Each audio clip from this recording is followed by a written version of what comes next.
We are in a new era of software development. Developers are shipping products at a speed we have never seen before. However, a problem has emerged. Traditional workflows do not hold up when agents are involved. This raises an important question. What does the developer role look like now? A recent article by the CEO of Linear caught my attention. Linear is a project management tool that helps teams organize and track their work, specifically for modern software development. These insights come from someone who has lived through the transition from traditional workflows to the AI driven systems of today. This article made me rethink more than just the tools we use. It made me rethink how we build products entirely. We've got a lot to talk about today because this information fundamentally changes how we build with AI.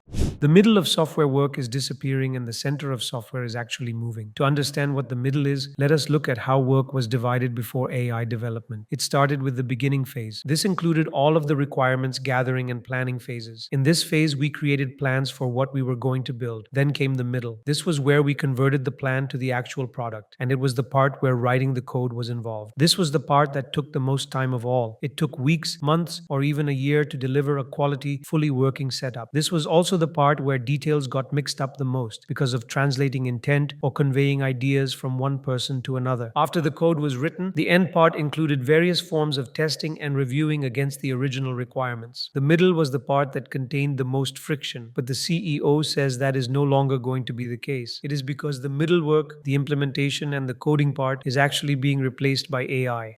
Now, we don't have to touch code ourselves at all. This is because coding agents have become so powerful that they are able to produce code from context and task planning alone. It is now more about using the agents the right way and supervising their work than writing code. If you've been watching our videos regularly, we have taught and demonstrated many different ways you can use coding workflows to produce production level apps. You can do this by just supervising the agents without having to code a single line yourself. IDEs have become more of a code viewer than a writing tool. This change is really apparent to me because as a developer, my go-to tool for writing code has now become a tool for reviewing the code the agent produces. Now I just go to VS Code to review or add comments so the AI agent can implement the commented features. I very rarely have to change anything or write code myself now because agents are highly capable. But this only works if the agents are able to understand the intent. Therefore, our work as developers has essentially shifted from writing code to supervising it.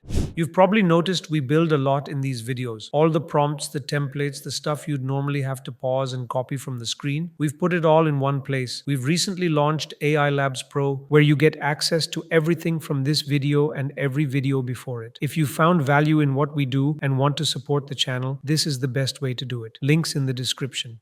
Since AI has taken over most of the coding work, this leads to a question: what is left for us? The answer is focusing on the new craft of refining the intentions of what to build. The way you can do that is by treating planning as your primary job. You need to clearly understand the problem you are trying to solve. You need to know what your customer actually wants and how people will use your app. This has become even more important now. You are no longer relying on humans who can interpret intentions from poor planning. Instead, you are relying on AI agents that blindly implement whatever you instruct them to do. Whether you are building a mobile app or a web app, you need to know exactly what you want to build. Without that clarity, you cannot do meaningful planning with the agent's planning modes. Planning is vital, as we have emphasized in our previous videos. Only good plans lead to good implementation. It does not matter which agent you are using. Planning is very important because it controls the outcome of the agent. Take as long as you need. Keep refining the plan until it fully satisfies your needs and meets your expectations. This will ensure that your app turns out the way you want. Until 3 months ago, we never relied on bypass permission mode for building because agents used to hallucinate despite a good plan. Now the agents are so reliable that after refining the plan, I just turn the bypass permission mode on and let the agent implement the specs in a single run. We also saw that even the creator of Claude Code starts his implementations with plan mode. If the plan is good enough, you can let the agents build the app in one shot without worrying about messy implementations. I also spend a significant amount of time making sure that what I am building is fully documented. I do not cram it all into a single document so the agent can navigate through the plans easily. I use different documents for each category, such as risk assessments, mitigation, and tech specs. I list constraints and trade-offs in a separate document. This is how the agent understands what is acceptable in terms of performance, cost, and time. This approach leads to much more controlled development. After all the requirements have been verified, the next step is to actually manage the agent and get what we want. But before we talk about that, here's a quick word from our sponsor, Dart AI. Managing complex software projects often involves more administrative overhead than actual coding. Dart is not just a standard project management tool. It is an AI native workspace designed to automate busy work for developers. With the context aware AI chat, you can even create tasks and edit documents just by talking naturally. Beyond AI chat, you can even onboard agents like Cursor to execute work. Dart gives them the context to actually write your code. The real power lies in its AI guidelines feature. You can configure global rules like instructing the AI to always format technical specs with specific goals and requirements headers, and Dart enforces this structure across every chat, task, and document it generates. For us, the AI skills feature is a game changer. You can define custom commands like a generate project skill that automatically creates a populated task list, assigns priorities, estimates sizing, and drafts a project brief in seconds. Start automating your project management today by checking out Dart AI at the link in the pinned comment.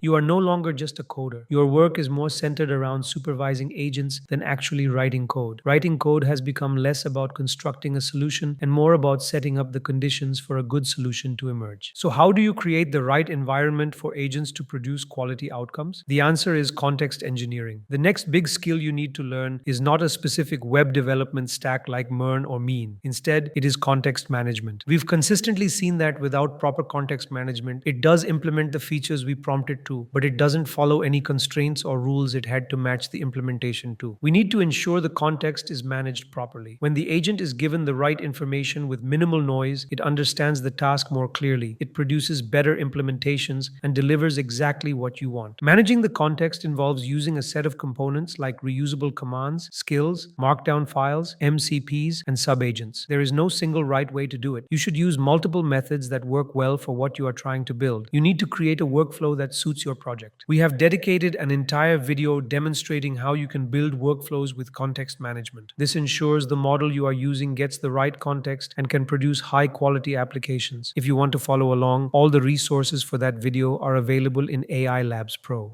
An agent's work is only as good as the context-driven environment it operates in. The more it is connected directly to customer feedback and supported by a structured workflow, the better it can perform. We need to create such an environment because it does not happen automatically. For this reason, Claude has connectivity with Slack so that teams can directly report errors. This creates valuable feedback loops, which even the creator of Claude Code himself use. Large teams are already producing high-quality AI-generated code. The creator of Claude Code claimed that in the past month, 100% of his contributions were effectively written by Claude Code itself. This does not happen just by giving it a prompt. It requires a set of workflows and orchestrated patterns to make it possible. Even the CEO of Microsoft admits that AI now generates 20% to 30% of Microsoft's integrated code across all languages. There is especially notable progress in Python and C++.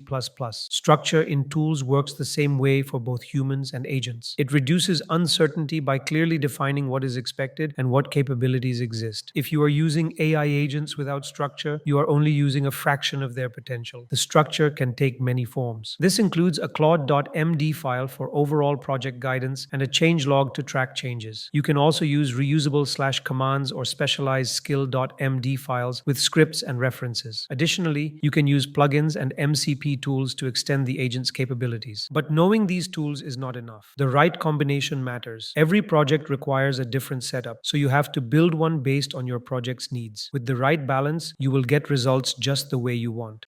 Our job is not done after planning and delegating tasks to agents. Now, as I mentioned that I let Claude Code work on dangerously skip permission mode, it does save a lot of time, but it requires our time and attention towards something else. The pressure shifts toward the end of the cycle. Reviewing the code becomes more important. Code that is not reviewed can lead to degraded performance and high costs. You can use structured workflows to make reviewing easier. This will lead to fewer bugs and save you from issues later on. Now, testing is not just going to your agent and saying, "Test my app for all the issues." It involves several approaches to improve the process. One method is test-driven development. We ask the agent to write test cases for the feature we want to implement without writing any code initially. Once the tests are written, I clear the context and start a new window. This ensures the agent loses context on how it wrote the tests. I ask Claude to run the tests, and they fail because no code has been written yet. Now that I know the tests are working correctly, I ask Claude to implement the route. I ensure that it does not modify the tests. This way, the agent has a clear goal to iterate toward. In TDD, tests are written before the code, but testing should also happen after the code is written. For that purpose, there are many forms of testing. I use black box testing and create user stories. These act as detailed guides on how users will actually interact with the system and how those interactions interactions might trigger errors. Black box testing evaluates the functionality of an application based on requirements without looking at the code itself. I then use the Claude Chrome extension to perform the testing and ask it to iterate over each user story, section by section. Black box testing mainly identifies functionality issues. For performance testing, we also need white box testing. This is where we actually look at the code, not just the output. We trace how the code is implemented and reason about its architecture. For white box testing, I used an XML document containing multiple sections and subsections of tests. This document acts as a guide for Claude on how to navigate through written code and how to find architectural issues. To simplify my testing, I used a custom command that executes the tests in the document which I placed in the testing folder. This command lists the instructions for initializing the tests, how to log the results into a file in a structured format, and at the end, how to generate a final report. This / command made white box testing easy for me because it contains the structured prompt for testing.